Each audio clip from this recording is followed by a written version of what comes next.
Welcome to this week Vero Coaches Wrap. Murray Davis here to review our round 16 game v the Gold Coast Suns. Went down the highway and unfortunately again didn't get the result we were after. Showed some really good patches of play, but unfortunately first quarter was probably where the game got away from us and we showed a bit of fight to get back into the contest, but unfortunately fell short in the end.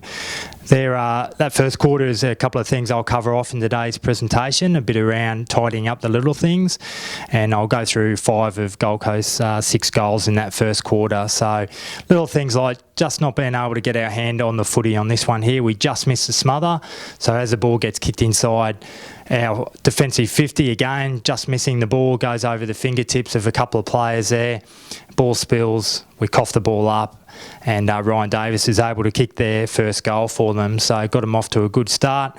The next one, just from a stoppage, we've got pretty good numbers around here. We do a really good job at being able to win the ball. Jared Jansen flicks it on to Mitch Robinson, but right at this point Gold Coast pressure is pretty good and we're not able to use our numbers. I've highlighted us there in white and you can see a couple of Gold Coast players there just in orange, and we're just off those players, and as that ball spills out, that's all they need, and especially a player like Gary Ablett, that's all the room he needs to be able to knock those sort of goals over. So this one here, again, Gold Coast have a quick snap shot on goal. We get a good fist in. The ball doesn't go over the line. It actually bounces back into play into Matty Hamilman's hands, and he's unable to handball this ball over the top to a couple of loose players and he gets caught holding the ball. So these are the sorts of things that we go through as the players just to show how close we are to getting things right, but they're obviously work in progress for us. So this one here with Josh Green, ball spills to him. He does a great job of being able to pick it up. Good pressure again from the Gold Coast, and instead of being able to soccer the ball or get the ball to our advantage, it skews off his boot and falls to a Gold Coast player, and they're able to kick the ball back inside 50 and take a mark. So this one here is probably a little bit more involved in this one, but with only a minute and a half to go on the clock, you'll see a couple of Gold Coast players right out the back there, and we're unable to kill this ball and get it out of bounds. So it's something we've been working on with our group, and we actually win the ball at ground level, but we cough it up, and this is something that we want to be able to tie this footy up. Gold Coast again kick the ball. We're in a good position here now to win it. Pearce and Reuben sort of run into each other. We go to ground and Gold Coast outnumber us at the contest, and again that earlier one I highlighted was Peter Wright, and he's able to mark the ball not far out from goal. So going into quarter time, that really hurt us. It gave them a good lead, and it's something that they were able to maintain for the majority of the game. One of the questions, and thanks for all your questions that you send through, is how our debutants are handling the transition to the senior team.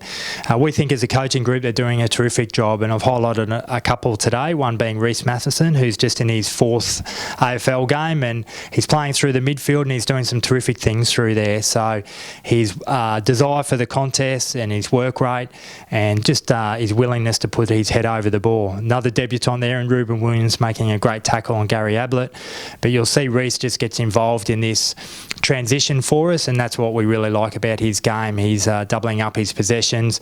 He gets involved here in a handball from Josh Green and quickly flicks it off to Darcy Gardner. Ryan Bastanak sends it inside 50 to another young player in Eric Hipwood, who takes a mark and kicks our first goal.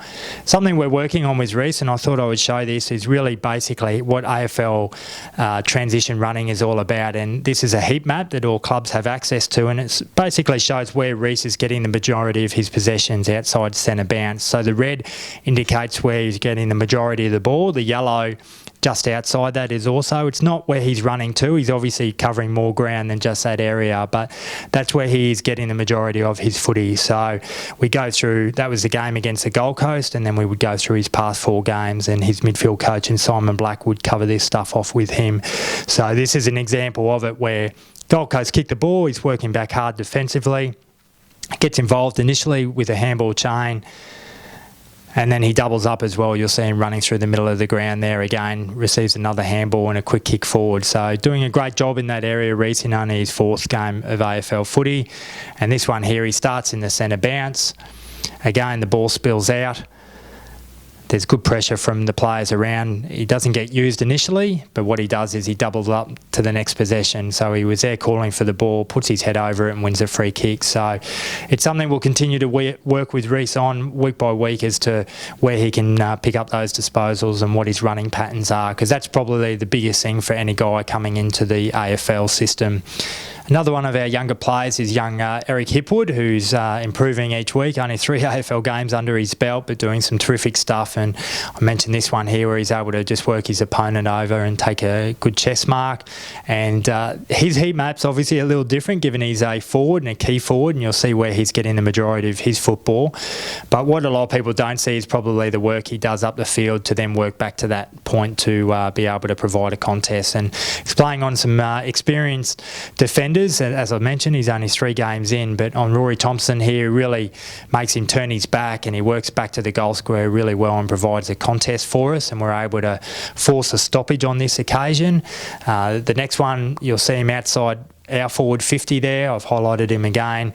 The ball transitions, he's worked to get back from one side of the field to the other. So whilst people watching him on the screen may just see him take some marks in the goal square, you can see some of the work rate he's doing. So again, that's a really good sign into the future.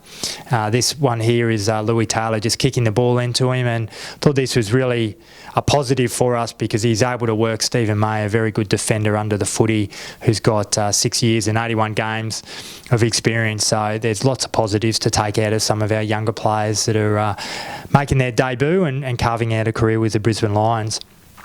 Another question was a bit around our pressure and our forward pressure and our tackling. We certainly do a lot of work on it. There's opportunities to smash in and pressure and tackle in our forward half from stoppages, and Jared Jansen does a good job here on converting. He's doing some really good stuff. There's another one here where I've highlighted him with his chasing and tackling pressure on Milcheski. He does a great job for us to be able to turn the ball over, and Daniel Rich finishes off the good work with a goal. So it is something we work on week by week. We work with all the individuals. Some guys obviously make more tackles than others, so it's something that we'll continue to do. And it's really not just the forwards, it's our whole team. And I've highlighted Dane Zorko here, who starts on the wing, and as this ball gets kicked in, Jared Jansen ultimately kicks a goal, but you can see Dane Zorko put pressure on the Gold Coast oppo, which allows us to turn it over, and Jared takes a mark and goes back and kicks truly. And there's no better defensive pressure than being able to apply scoreboard pressure, and that's what Jared did successfully on that occasion. So we'll continue to work on it and continue to have it as a focus. Just on that goal there from Jared, it really got us into a position where we felt we're right back in the contest, and with only 3 and a bit minutes to go, we're only 18 points down, and we felt the group had worked extremely hard and showed a lot of resilience, if you like, to be able to get ourselves back into the contest.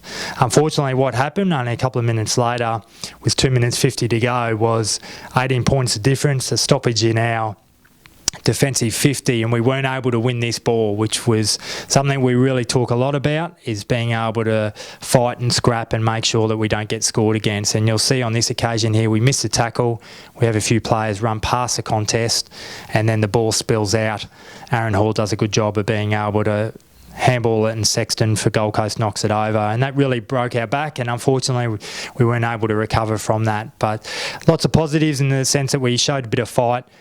We did some really good things, kicked over 100 points again, and we'll take some of that confidence and excitement, if you like, from some of our younger players into this game against GWS this weekend.